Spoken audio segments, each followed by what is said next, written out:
मोदी जी सरकार बनाने जा रहे हैं। पीएम मोदी के लिए क्या बोले राजा भैया?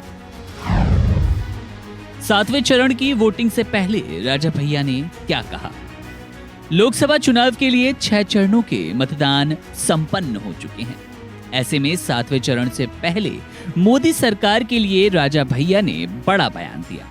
उनका कहना है कि नरेंद्र मोदी ये सरकार बनाने जा रहे हैं। यूपी की कुंडा सीट से विधायक रघुराज प्रताप सिंह उर्फ राजा भैया ने इस बार प्रतापगढ़ और कौशाम्बी लोकसभा सीट पर ना तो अपने प्रत्याशी उतारे और ना ही दूसरे किसी दल को अपना समर्थन दिया। उन्होंने अपने समर्थकों को फ्री हैंड देकर अपने हिसाब से वोटिंग करने के लिए कहा।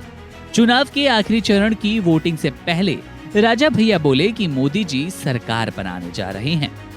झारखंड के देवघर पहुंचे राजा भैया ने बीजेपी सांसद निशिकांत दुबे से मुलाकात की। इस दौरान उन्होंने कहा, हमने लोकसभा में कोई प्रत्याशी नहीं उतारा, ना ही किसी की पार्टी को समर्थन दिया। अपने कार्यकर्ताओं को फ्री छोड़ दिया है। सब अपने अपने मन से मतदान कर रहे हैं। हम देश में नहीं घूम रहे, लेकिन मोदी जी सरकार बनाने जा रहे हैं। यूपी में राजा भैया के प्रभाव वाली 2 सीटों कौशाम्बी और प्रतापगढ़ पर वोटिंग हो चुकी है। इन दोनों ही सीटों पर पहले माना जा रहा था कि वो अपनी पार्टी से उम्मीदवार उतारेंगे, लेकिन ऐसा नहीं हुआ। इसके बाद उन्होंने अपने कार्यकर्ताओं को अपने हिसाब से वोट करने को कहा।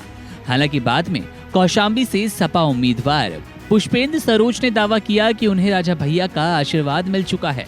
बताया गया कि राजा भैया कौशाम्बी से बीजेपी सांसद और उम्मीदवार विनोद सोनकर से नाराज हैं।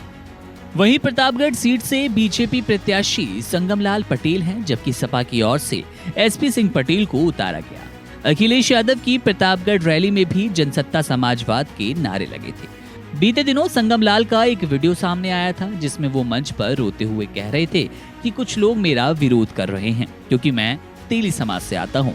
उन्होंने कहा कि यहाँ राजाओं के गढ़ में क्षत्रिय ही सांसद बन सकता है, कोई तेली सांसद नहीं बन सकता। उन्होंने कहा कि मैं तेली समाज से आता हूँ, इसीलिए मेरा विरोध हो रहा है। इसके अलावा बीजेपी प्रत्याशी के समर्थन में प्रचार करने पहुंचे अपना दल एस की नेता अनुप्रिया पटेल ने भी राजा भैया पर हमला बोला।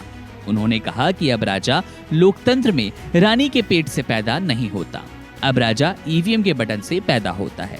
स्वघोषित राजाओं को लगता है कुंडा उनकी जागीर है। उनके भ्रम को तोड़ने का अब आपके पास बहुत बड़ा और सुनहरा अवसर है।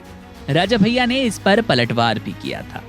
बता दें कि रघुराज प्रताप सिंह उर्फ राजा भैया ने जनसत्ता दल लोकतांत्रिक का गठन साल 2018 में किया, जिसके बाद पार्टी ने 2019 के लोकसभा चुनाव में पहली 2 सीटों पर प्रत्याशी उतारे थे। राजा भैया ने पूर्व सांसद अक्षय प्रताप सिंह गोपाल जी को प्रतापगढ़ से और कौशाम्बी सीट से पूर्व सांसद शैलेंद्र कुमार को उतारा था। हालांकि अक्षय प्रताप चौथे और शैलेंद्र कुमार तीसरे नंबर पर रहे। इसके बाद 2022 के विधानसभा चुनाव में पार्टी ने 24 सीटों पर उम्मीदवार उतारे, जिनमें कुंडा और बाबागंज सीटों पर जीत मिली। राजा भैया कुंडा से 7वीं बार और विनोद सरोज बाबागंज सीट से 4थी बार विधायक बने थे।